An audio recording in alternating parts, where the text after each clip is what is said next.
आप चुनाव में इंडिया गठबंधन से डर गए हैं, इसीलिए दो मुख्यमंत्रियों को एक साथ अब गिरफ्तार करने वाले हैं। शाजिया इल्मी जी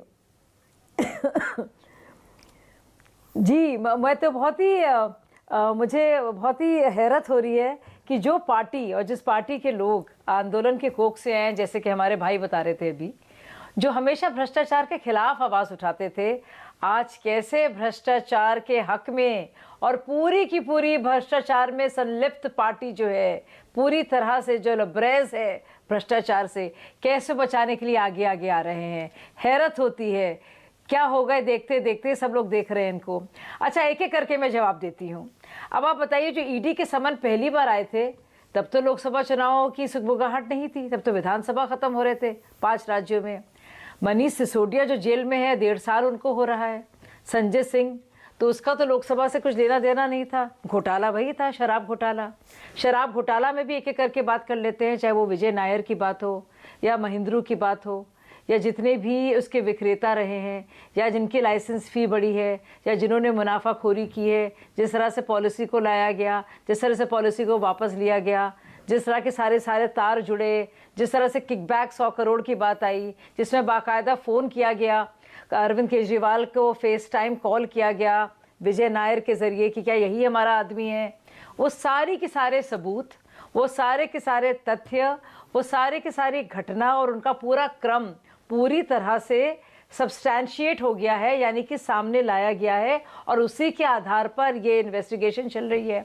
अब मैं आपको बता दूं, सीआरपीसी के तहत किसी भी मुख्यमंत्री को कोई इम्यूनिटी नहीं है किसी भी तरह की, वो आम नागरिक की तरह से है। दूसरा कानून में आपको बता दूं, जो ईडी के समन की बात हो रही है, कहीं भी नहीं लिखा है कि ईडी को बताना होगा कि किस हैसियत से आप किसी को ले जा रहे हैं, कि नेशनल कन्वीनर की हैसियत से उनसे बातचीत हो रही है। गिरफ्तारी तो ये कह रहे हैं, हम तो कह रहे हैं समन्स है, पूछताछ है, ऑनगोइंग इन्वेस्टिगेशन है। 2 आपके लीडर्स बंद हैं जेल में, कई आपके जो सलाहकार वगैरह सब ऑलरेडी जेल में हैं, कई इन्फॉर्मर्स बन चुके हैं, लंबा चौड़ा मामला है।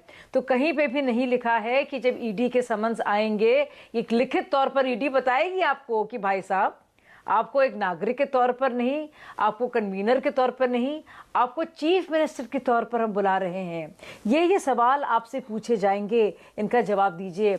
उनको क्या लग रहा है, कोई ये टेस्ट की तैयारी कर रहे हैं क्या, कोई बोर्ड एग्जाम की, जिन्होंने आईआईटी में दिया होगा या आईआरएस का दिया होगा? बात बताइए, ये क्या मजाक, ये मजाक बना दिया है, ये पूरा मजाक बना दिया है। आपको बिल्कुल फिक्र नहीं है? दिल्ली में, पंजाब में आम आदमी पार्टी की लोकप्रियता आप जानती हैं, झारखंड में झारखंड मुक्ति मोर्चा की लोकप्रियता आप जानती हैं, चुनी हुई सरकार है, अच्छे खासे बहुमत से जीती हुई सरकार है। आप चुनी हुई सरकारों के मुख्यमंत्रियों को अगर गिरफ्तार करेंगे, देखिए लोग, अगर ये उल्टा पड़ गया तो, अगर वो शहीद हो गए तो जी, बैकफायर कर गया तो, अरे उल्टा देखिए, उल्टा पड़े सीधा। सुन, मेरी बात में जवाब दे रही हूं। आपने सवाल पूछा, आपने सही सवाल पूछा। इतनी लोकप्रियता है, कितने शानदार तरीके से, उम्दा तरीके से जीते हैं, कोई इसमें दिक्कत नहीं है। लोकप्रियता जितनी भी हो, हम आपको बता दें, जितने भी सीटें जीते हों, जितना भी वोट शेयर हो, अगर भ्रष्टाचार किया है और उसका सबूत है, तो देश का कानून पूरी तरह से सब पे लागू होगा। किसी पर बैकफायर करे, फ्रंट फायर करे, कुछ फर्क नहीं पड़ता भाई साहब। यहाँ पे सिर्फ मतलब एक ही रास्ता है, जवाब देने हैं ऐसे लोगों के पास। केजरीवाल जी कह रहे हैं एक ही रास्ता है, बीजेपी में चले जाओ। यहाँ पे तो आप पूरी तरह बीजेपी में, एनडीए में चले जाओगे तो बच जाओगे। बहुत सारे ऐसे हैं जिन पर केस चल रहे थे, एनडीए में चले गए। कौन बुला रहा है बीजेपी में? कौन बुला रहा है बीजेपी में? अरे उनको तो इंडिया भी नहीं, अलायंस भी नहीं बुला रहा। बीजेपी को तो छोड़िए, एनडीए को, उनसे तो सब भागे भागे फिर रहे हैं। ये तो कांग्रेस का वोट शेयर खाने वाले लोग हैं।